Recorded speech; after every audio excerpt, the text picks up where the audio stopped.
আসসালামু আলাইকুম প্রিয় দর্শক, বাংলাদেশ টেলিভিশন ফেসবুক লাইভে সবাইকে জানাচ্ছি শুভেচ্ছা। সাথে আছি আমি সাকিব আহমদ মিঠু।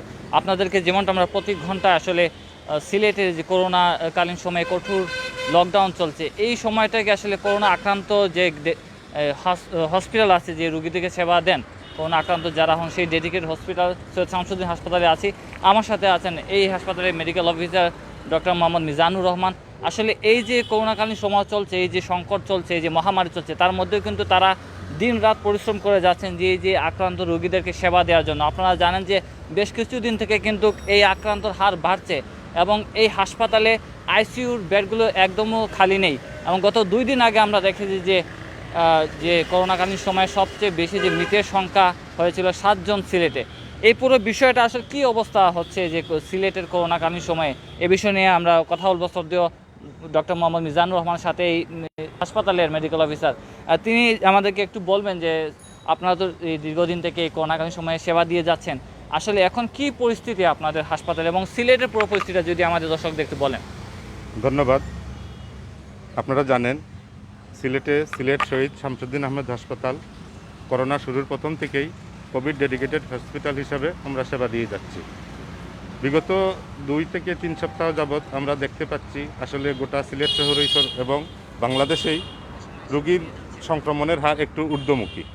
এবং আজ সকাল পর্যন্ত আমাদের এই হাসপাতালে রোগী ভর্তি ছিলেন 87 জন।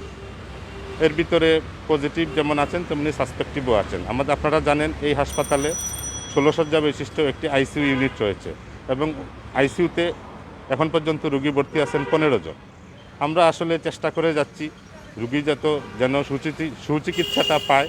যাদেরকে হোম আইসোলেশনে রাখার প্রয়োজন তাদেরকে চিকিৎসা দিয়ে হোম আইসোলেশনে রাখি এবং যাদের অক্সিজেনের প্রয়োজন বা ভর্তি রাখার প্রয়োজন তাদেরকে আমরা ভর্তি দিয়ে সেবা করার চেষ্টা করে যাচ্ছি।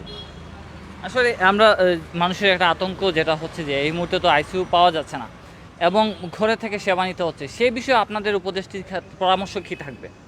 আসলে রোগী সাধারণ ওয়ার্ড থেকে যেরকম সুস্থ হয়, আইসিইউ থেকে আসলে এরকম সুস্থ হয়ে বাড়ি ফিরে যান। এরকম যদি আইসিইউ খালি হয়, রোগী সুস্থ হয়ে সাথে সাথে আমরা ওয়ার্ডে যদি কোনো খারাপ রোগী থাকেন বা যাদের আইসিইউ প্রয়োজন, একান্তই প্রয়োজন, তাদেরকে আমরা সাথে সাথে আইসিইউতে শিফট করে ওইভাবে আমরা ম্যানেজ করে এখন পর্যন্ত ইনশাল্লাহ কাজ চালিয়ে যাচ্ছি। যেহেতু আপনারা যারা চিকিৎসকরা আছেন, স্বাস্থ্যসেবা যুক্ত যারা আছেন, তারা প্রতিদিনই চেষ্টা করছেন মানুষদের সেবা দেওয়ার জন্য। আমরা তো প্রতিদিনই যে আক্রান্ত সংখ্যা শুনছি এবং নিহত সংখ্যা শুনছি এবং সুস্থ হয়ে যাচ্ছেন কেমন মানুষ আপনাদের সেবায়? আমাদের এই হাসপাতাল থেকে পেশেন্ট টার্নওভার কিন্তু আমরা মনে করি বেশ ভালোই। প্রতিদিন যেরকম 18 থেকে 20 জন রোগী ভর্তি হন, ঠিক তদ্রূপভাবে সুস্থ হয়ে বাড়িও ফিরে যান 14 থেকে 15 জন। এতে আমাদের আসলে খুব একটা শয্যা সংকট বা এরকম খুব একটা ক্রাইসিস হয় না। আমরা আপ্রাণ চেষ্টা করে এই সংকট কাটিয়ে উঠবো ইনশাআল্লাহ। একটা বিষয়, যেহেতু ফ্রন্ট লাইনে যারা যোদ্ধা আছেন করোনাকালীন সময়ে, আপনারা চিকিৎসকরা আছেন, একটা বিষয় যেটা হচ্ছে মানুষ এখন দেখা যাচ্ছে কঠোর লকডাউনেও কিন্তু সচেতন না, তারা নানানভাবে স্বাস্থ্যবিধি লঙ্ঘন করে চলাফেরা করছেন। এই বিষয়টা যদি চলতে থাকে আসলে পরবর্তী পরিস্থিতিটা কেমন হতে পারে, আপনি কি মনে করেন? আসলে আমরা দেখেছি কোভিড শুরু হয়েছে প্রায় 1.5 বছর বা এরকম হয়ে গেছে। আমরা দেখেছি যেসব দেশ বা যেসব দেশের জনগণ করোনাকে আসলে খুব একটা আমলে নেয়নি, সেই সব দেশ কিন্তু আসলে সাফার করেছে, যেমন ব্রাজিল, ভারত, আমেরিকা, ইংল্যান্ড, আমরা এরকম আরও উদাহরণ দিতে পারি।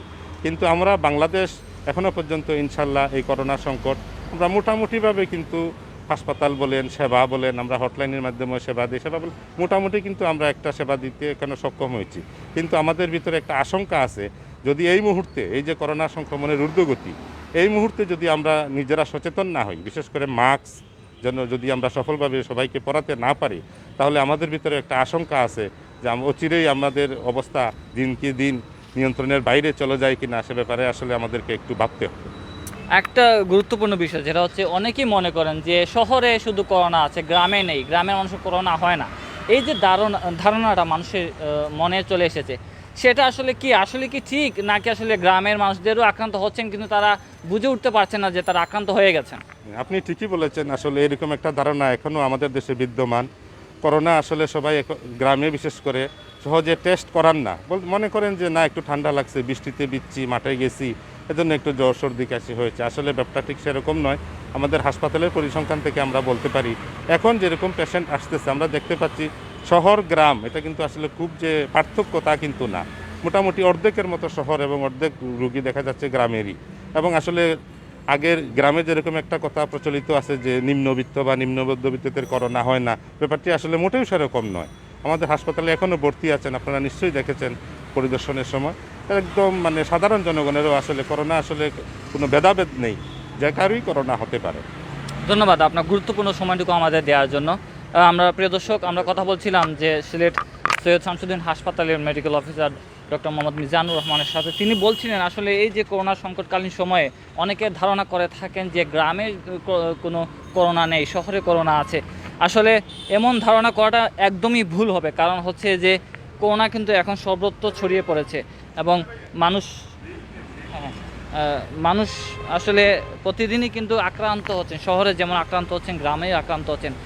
ডক্টর মোহাম্মদ মিজানুর রহমান যেমনটা বলছিলেন, আসলে গ্রামের লোকজন অনেকটা হচ্ছে যে করোনা টেস্ট করা না, সেই কারণে তারা বুঝতে পারেন না যে তারা আক্রান্ত হয়ে গেছেন। এবং হাসপাতাল পরিসংখ্যান যেটা বলছে, হাসপাতাল পরিসংখ্যান বলছে মোটামুটি কোনো ধরনের ব্যবধান দেখা যাচ্ছে না আসলে শহরের মানুষের সাথে গ্রামের মানুষের, কারণ উভয় পক্ষেই কিন্তু আক্রান্ত হচ্ছেন। কিন্তু মানুষের একটা ভুল ধারণা হচ্ছে, তারা হয়তো প্রতিদিন শ্রম করছেন বা তারা গ্রামে থাকেন, সেই বলে গ্রামে করোনা পৌঁছায় না, কিন্তু সব জায়গায় পৌঁছচ্ছে, কিন্তু তারা আসলে বুঝে উঠতে পারেন না।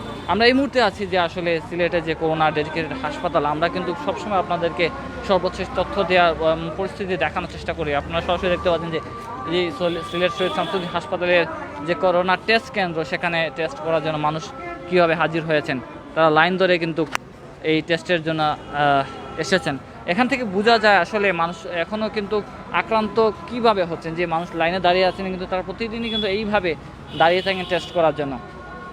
বিশেষজ্ঞরা যেটা বলছেন, আসলে এই যে ডাক্তার সমাজ তারা বলছেন, যদি মানুষ এই মুহূর্তে এই সরকারি নির্দেশনা এবং যে স্বাস্থ্যবিধির কথা বারবারই বলা হচ্ছে, সেই স্বাস্থ্যবিধি যদি অনুসরণ না করেন, তাহলে পরবর্তী যে সময়গুলো আসছে সেই পরবর্তী সময়ে কিন্তু ভয়াবহ পরিস্থিতি হতে পারে। এই লকডাউনে কিন্তু মানুষ নানানভাবে নানান অজুহাতে কিন্তু নিয়ম নীতি এবং যে নির্দেশনাগুলো সে অমান্য কিন্তু বাইরে বের হচ্ছেন। প্রিয় দর্শক, আমাদের সাথে আছেন মুজাম্মেল হক, তার ক্যামেরায় আমরা আসলে দেখাচ্ছিলাম আসলে এই করোনাকালীন পরিস্থিতি। আপনারা সবাই সুস্থ থাকুন, নিরাপদে থাকুন। আবার কোন নতুন তথ্য আসলে আমরা আপনাদের সাথে যুক্ত হব। ততক্ষণ ভালো থাকুন, সুস্থ থাকুন, নিরাপদে থাকুন।